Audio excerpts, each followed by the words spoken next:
लखनऊ में बीजेपी कार्य समिति की बैठक हुई। बीजेपी कार्य समिति की बैठक में राजनीतिक प्रस्ताव पास हुआ। कार्य समिति की बैठक में सीएम योगी आदित्यनाथ ने संबोधन दिया। कहा, अति आत्मविश्वास का खामियाजा भुगतना पड़ता है। विकास के काम में किसी के साथ भेदभाव नहीं। किसी भी स्थिति में बीजेपी को बैकफुट पर आने की कोई जरूरत नहीं। यूपी को हमने माफिया मुक्त किया है। बीजेपी का एक ही मंत्र, सेवा ही संगठन। राहुल सत्ता में आते तो हिंदू शब्द पर ही बैन लगा देते। राहुल गांधी पूरे हिंदू समाज से माफी मांगे। विपक्ष के झूठे प्रचार से हमें नुकसान हुआ। पेपर लीक के दोषियों को सख्त से सख्त सजा मिलेगी। तो ये महत्वपूर्ण बैठक चल रही थी, जिसमें पार्टी अध्यक्ष जगत प्रकाश नड्डा ने भी अपने विचार साझा किए। योगी आदित्यनाथ भी इसमें मौजूद रहे। दोनों डिप्टी सीएम मौजूद रहे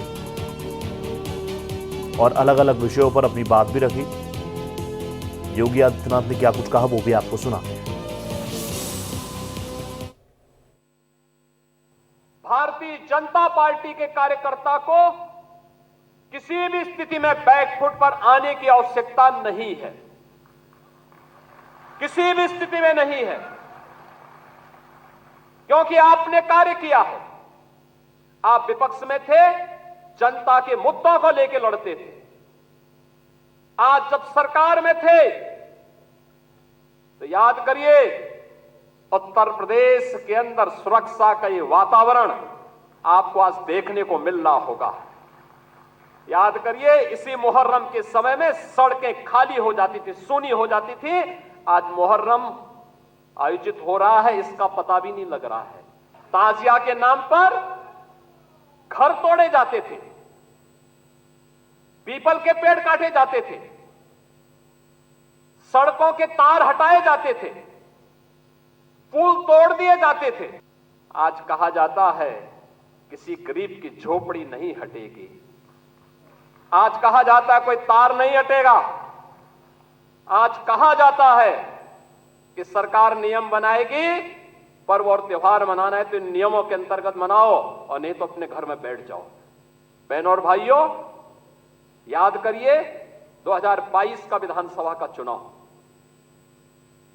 2022 का विधानसभा का चुनाव, विपक्ष उछल कूद कर रहा था। चुनाव के तत्काल बाद आपने देखा होगा कैसे मारपीट पर उतारू हो गए थे।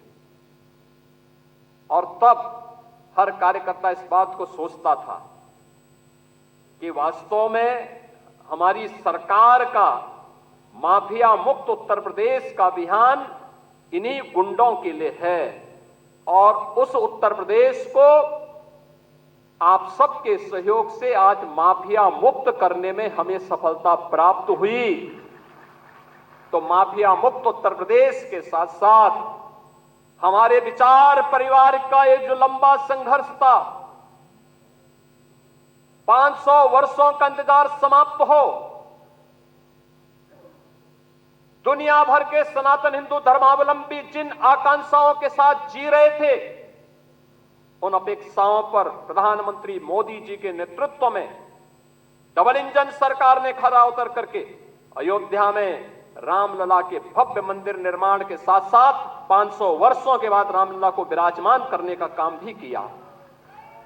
भारतीय जनता पार्टी संविधान को सर्वोच्च सम्मान देने वाली पार्टी, अनुसूचित जाति, जनजाति और पिछड़ी जाति के अधिकारों को संरक्षित करने वाली पार्टी, लेकिन अफवाह और भ्रम की स्थिति पैदा करके जिस प्रकार से माहौल खराब करने का प्रयास किया गया, ये जानते हुए, दुनिया की ताकतें जानती हैं, ये समाज बिखरा होगा तो आसानी से शिकार हो जाएगा।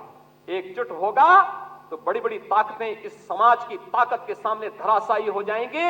आपकी इस ताकत को जाति के नाम पर विभाजित करके शक्ति को छिन्न भिन्न करने का जो पाप अभी चुनाव के दौरान हुआ है, हमें उससे सतर्क और सावधान होना होगा। और वहीं से मैं कहने के लिए आया हूं, सोशल मीडिया प्लेटफॉर्म, आखिर आपके पास, सबके पास स्मार्टफोन है। सब लोग स्मार्टफोन पर अपने अपने ग्रुप के साथ काम भी करते हैं, एक दूसरे को मैसेज भी भेजते हैं, एक दूसरे की को शुभेच्छा भी देते हैं। लेकिन क्या कारण था कि जो षड्यंत्र हो रहे थे, जिस षड्यंत्र की आशंका दिखाई दे रही थी, उस षड्यंत्र को करने में वे विदेशी ताकतें और विरोधी सभी सफल हो गए। क्या कारण था?